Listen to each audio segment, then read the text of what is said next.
날마다 쓰는 나의 신앙일기 TV 데일리 큐티 나무의 향기입니다. 오늘은 5월 31일 수요일입니다. 오늘 함께 묵상할 성경 본문은 창세기 29장 21절에서 30절입니다. 야곱이 라반에게 이르되 내 기한이 찼으니 내 아내를 내게 주소서. 내가 그에게 들어가겠나이다. 라반이 그곳 사람을 다 모아 잔치하고 저녁에 그의 딸 레아를 야곱에게로 데려가며 야곱이 그에게로 들어가니라. 라반이 또 그의 여종 실바를 그의 딸 레아에게 시녀로 주었더라. 야곱이 아침에 보니 레아라. 라반에게 이르되 외삼촌이 어찌하여 내게 이같이 행하셨나이까? 내가 라헬을 위하여 외삼촌을 섬기지 아니하였나이까? 외삼촌이 나를 속이심은 어찌 됨이니이까? 라반이 이르되 언니보다 아우를 먼저 주는 것은 우리 지방에서 하지 아니하는 바이라. 이를 위하여 7일을 채우라. 우리가 그도 내게 주리니 내가 또 나를 7년 동안 섬길지니라. 야곱이 그대로 하여 그 7일을 채우매 라반이 딸 라헬도 그에게 아내로 주고 라반이 또 그의 여종 빌하를 그의 딸 라헬에게 주어 시녀가 되게 하매 야곱이 또한 라헬에게로 들어갔고 그가 레아보다 라헬을 더 사랑하여 다시 7년 동안 라반을 섬겼더라. 라반은 매우 교활한 사람이었던 것 같습니다. 야곱이 라헬을 위해 7년 동안 일을 하면서 얼마나 라헬을 사랑했는지 잘 알고 있었을 것입니다. 야곱이 그 7년을 며칠처럼 여기면서 즐겁게 일을 할 정도였기 때문에 라반은 그를 놓아주기가 아까웠을 것입니다. 그래서 야곱을 더 이용하기 위해 꾀를 낸 것입니다. 야곱이 라헬과 결혼하는 날에 레아와 바꿔치기를 한 것입니다.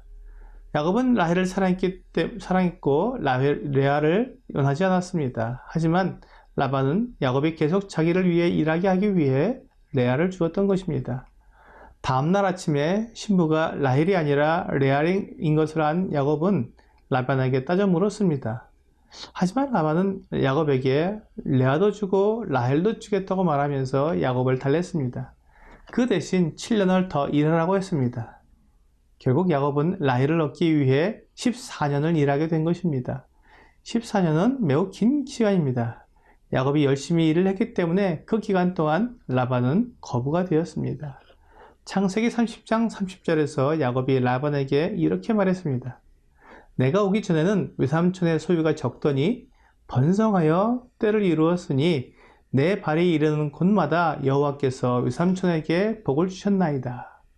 하나님께서 야곱과 함께 하셨기 때문에 야곱이 하는 일마다 잘 되게 해주셨습니다.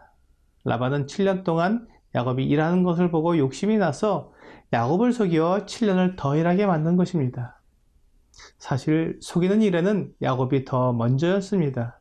그는 교묘한 말로 형 에서에게서 장자의 명분을 빼앗았습니다. 그리고 어머니 리브가와 공모해서 아버지 이삭을 속이고 장자의 축복을 가로챘습니다. 이렇게 속이는 일에 뛰어난 야곱이 자기보다 더 잘 속이는 사람을 만난 것입니다. 다른 사람을 속이는 사기꾼이나 도박을 해서 다른 사람의 돈을 빼앗는 사람들을 보면 그렇게 악하게 돈을 모으니 큰 부자가 될 것처럼 보이지만 대부분 그렇게 돈을 모으는 사람들은 자기보다 더 잘 속이는 사람에게 속아 돈을 빼앗기거나 아니면 경찰에 붙잡혀 인생을 망치게 됩니다. 주 예수님은 마태복음 26장 52절에서 칼을 가지는 자는 다 칼로 망하느니라고 말씀하셨습니다. 다른 사람을 해치는 사람은 자기도 다른 사람에 의해 당하게 된다는 말씀입니다. 성경 잠언은 여러 곳에서 악한 자의 형통을 부러워하지 말라고 말씀하고 있습니다. 잠언 24장 1절에서는 너는 악인의 형통을 부러워하지 말며 그와 함께 있으려고도 하지 말지어다 라고 말씀하고 있습니다. 악한 자가 악한 방법으로 형통하면 그는 반드시 그보다 더 악한 자를 만나 망하게 되고 말 것입니다. 그렇지 않으면 하나님께서 그를 심판하실 것입니다. 하나님의 심판은 너무나 두려운 일이기 때문에 히브리서 기자는 10장 31절에서 살아계신 하나님의 손에 빠져들어가는 것이 무서울진저 라고 말씀하고 있습니다. 하나님은 야곱을 하나님의 백성의 조상으로 삼으시기 위해 고되게 훈련하시고 다듬으시는 것입니다. 그의 욕심과 잘못된 가치관, 하나님을 의지하지 않고 자기의 꾀를 사용하는 어리석음을 제해버리시고 하나님께 영광을 드리는 순금같이 되게 하시려고 연단의 풀무에 집어넣으신 것입니다. 야곱이 라반에게서 이렇게 헛된 연단을 받은 후에 그의 삶은 매우 경건하고 하나님을 앙망하는 삶으로 변해가는 것을 보게 됩니다. 우리의 삶에서도 하나님은 여러 가지 불순물을 제거하기 위해 연단의 풀무를 사용하십니다. 흙도가니에 7번 단련한 은 같은 순결함을 얻기 위해 하나님은 우리를 부지런히 연단하십니다. 그렇기 때문에 하나님께 연단을 받기 전에 먼저 나에게 있는 더러운 것과 세속적인 욕심과 자랑 등을 버리고 순전한 마음으로 하나님을 섬기며 사람들을 사랑하는 자는 지혜로운 사람입니다. 하나님은 우리가 어떤 사람이냐에 따라 연단하는 방법을 달리하십니다.